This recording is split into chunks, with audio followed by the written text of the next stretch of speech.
सबसे पहले दिखाता हूं आपको तस्वीरें जहां चौमू में पत्थरबाजों का इलाज बुलडोजर से किया गया। जहां से बरसा पत्थर वहां चला बुलडोजर। चौमू के पत्थरबाज का योगी मॉडल से इलाज। हमारी मांग ये है कि ये अवैध रूप से जो पत्थर डाले हुए हैं उन पत्थरों को हटाया जाए, ये रास्ता खोला जाए। एक ही मांग करते हैं कि ये जो अतिक्रमण कर रखा है उसको तुरंत रूप से हटाया जाए। ये जो अवैध ढांचा है चौमू बस स्टैंड पे, ये हटना चाहिए। पब्लिक प्लेस पे जो ये ढांचा बनाया गया है। चौमू ने जो मांगा वो मिला।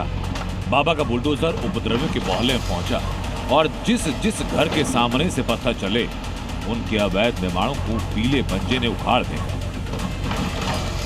24 पत्थरबाजों के घरों पर नोटिस चस्पा किए गए थे। 3 दिन में जवाब मांगा गया था। नोटिस की मियाद 31 दिसंबर को पूरी हुई और अब नगर परिषद की टीम पुलिस टीम के साथ में बुलडोजर एक्शन की शुरुआत पठान कॉलोनी में पहुंच चुकी है। यहाँ के देखें तो अधिकांश जो घर है वहाँ पे इस समय ताले लगे हुए हैं।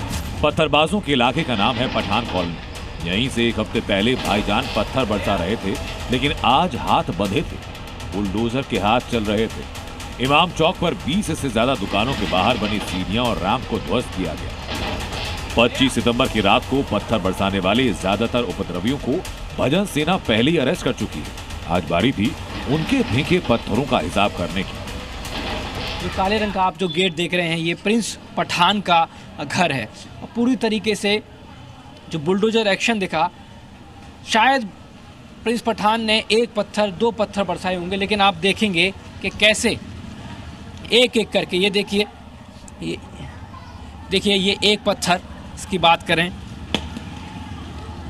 ये 2 पत्थर, यानी कि पूरी तरीके से निस्तनाबूद कर दिया है। यानी कि घर जाने तक का जो रास्ता है वो अब प्रिंस पठान का नहीं है। बुलडोजर एक्शन से हाहाकार था, क्योंकि जब नींद खुली तो सामने बुलडोजर था और आसपास थी भजन सेना।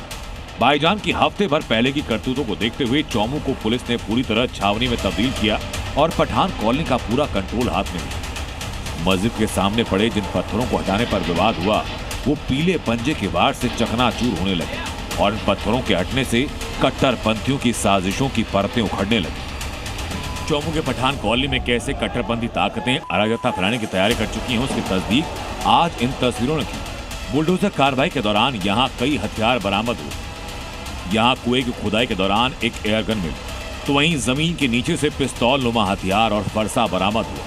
जयपुर पुलिस अब ये पता करने में जुटी है कि आखिर इन हथियारों को छिपाकर किसने और क्यों रखा। जो ये अतिक्रमण हटाने की कार्रवाई की जा रही थी, तो पी वाले कुएं के पास में जो पत्थर थे, जब ये मलबा हटाया जा रहा था तो उसमें एक पिस्टल नुमा हथियार था मिला था वहाँ पे। जब उसका प्रारंभिक परीक्षण किया गया तो ये एयरगन के रूप में थी और वो लगभग चालू हालत में नहीं थी। वो पुरानी थी, किसकी है क्या है उसके बारे में हम जानकारी। वहीं पत्थरबाजी के आरोप में पुलिस ने 110 से ज्यादा लोगों को हिरासत में लिया, जिनमें 2 दर्जन आरोपियों के खिलाफ नामजद FIR हो चुकी है।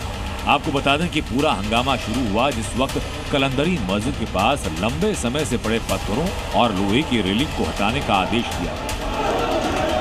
25 दिसंबर की रात को मस्जिद समिति और नगर निगम के बीच बातचीत हुई, जिसमें पत्थर हटाने पर सहमति बनी।